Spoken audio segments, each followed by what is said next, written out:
ராமர் பிறந்த அயோத்தியிலேயே பாஜகவுக்கு மக்கள் பாடம் புகட்டிவிட்டதாக எதிர்க்கட்சித் தலைவர் திரு ராகுல் காந்தி கடுமையாக சாடியுள்ளார்.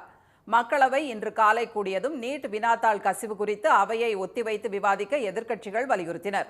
ஆனால் அதற்கு அவைத் தலைவர் திரு ஓம் பிர்லா அனுமதி அளிக்காததால் எதிர்க்கட்சிகள் வெளிநடப்பு செய்தனர். பின்னர் நீட் தேர்வு முறைகேடுகளை கண்டித்து நாடாளுமன்ற வளாகத்தில் அவர்கள் ஆர்ப்பாட்டம் நடத்தினர்.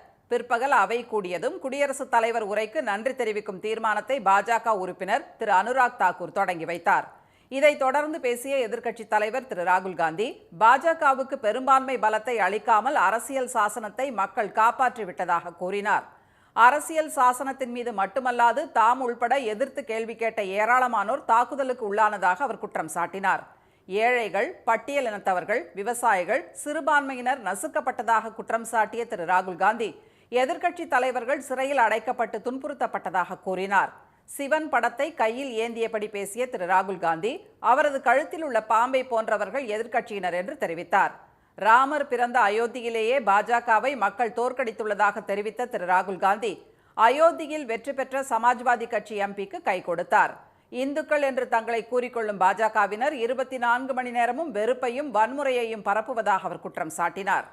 The Prime Minister, of course, who has a direct connection with God, speaks directly to God. Yes, the Paramatma speaks to Modi ji's Atma directly. Unlike with all humans, we are all biological.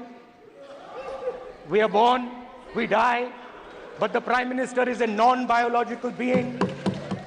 और जो लोग अपने आप को हिंदू कहते हैं वो 24 घंटा हिंसा हिंसा हिंसा, नफरत नफरत नफरत, असत्य सत्य असत्य.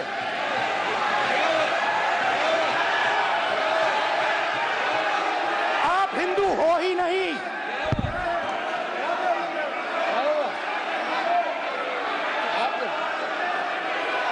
Just get me that picture of Shiva.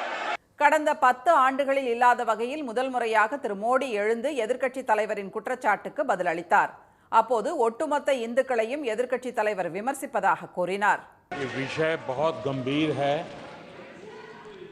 पूरे हिंदू समाज को हिंसक कहना ये गंभीर विषय है. இதற்கு பதிலளித்த திரு ராகுல் காந்தி, திரு மோடியோ பாஜகவோ RSS இயக்கமோ இந்துக்களின் ஒட்டுமொத்த பிரதிநிதி அல்ல என்று கூறினார். பாஜக தலைவர்கள் திரு மோடியை கண்டு அஞ்சுவதாக குறிப்பிட்ட திரு ராகுல் காந்தி, அதனால்தான் தமக்கு வணக்கம் கூறக்கூட பாஜக எம்பிக்கள் தயங்குவதாக குற்றம் சாட்டினார். எதிர்க்கட்சியாக இருப்பதில் பெருமைப்படுவதாக குறிப்பிட்ட அவர், அதிகாரத்தில் இருப்பதை விட உண்மையாக இருப்பதே மேலானது என்று நினைப்பதாக கூறினார்.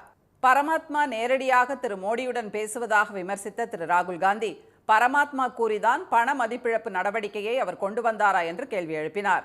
பண மதிப்பிழப்பின் மூலம் நாட்டின் முதுகெலும்பை உடைத்து விட்டதாக அவர் குற்றம் சாட்டினார். திரு ராகுல் காந்தி பேசிய போது அமைச்சர்கள் திரு அமித்ஷா, திரு ராஜ்நாத் சிங், திரு சிவராஜ் சிங் சௌஹான் ஆகியோர் குறுக்கிட்டனர். மேலும் பாஜக உறுப்பினர்களும் திரு ராகுல் காந்தியின் பேச்சுக்கு எதிர்ப்பு குரல் எழுப்பியதால் அவையில் கூச்சல் குழப்பம் ஏற்பட்டது.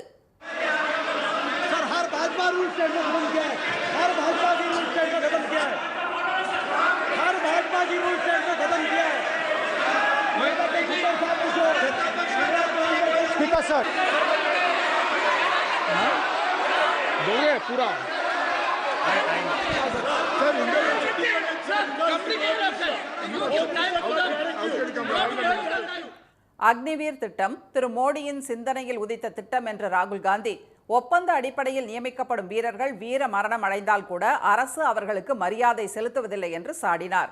ஒரு மதம் மட்டுமே வீரம் செறிந்தது அல்ல என்றும், சீக்கியர்கள், இஸ்லாமியர்கள் என அனைத்து மதத்தைச் சேர்ந்தவர்களும் வீரர்கள்தான் என்று அவர் குறிப்பிட்டார். பாஜகவின் அரசியல் காரணமாகவே மணிப்பூர் பற்றி எரிந்ததாக குற்றம் சாட்டிய திரு ராகுல் காந்தி, மணிப்பூரில் உள்நாட்டு கலவரம் வெடித்து பலர் மாண்ட போதும் திரு மோடி அங்கு செல்லாதது ஏன் என்று கேள்வி எழுப்பினார். நீட் தேர்வு வியாபார நோக்கத்துக்காக கொண்டு வரப்பட்டுள்ளதாகவும், பணக்கார மாணவர்கள் பயன்பெறும் வகையில் அது உள்ளதாகவும் திரு ராகுல் காந்தி சுட்டிக்காட்டினார். That NEET students today do not believe in the exam because they are convinced that the exam is designed for rich people, not meritorious people. NEET தேர்வுக்காக வருட கணக்கில் தயாராகி வரும் ஏழை நடுத்தர குடும்பங்களைச் சேர்ந்த மாணவர்களுக்கு வாய்ப்பு மறுக்கப்படுவதாகவும் திரு ராகுல் காந்தி கூறினார். உடனுக்குடன் செய்திகளை தெரிந்து கொள்ள சன் நியூஸ் பெல் ஐகானை கிளிக் பண்ணுங்க.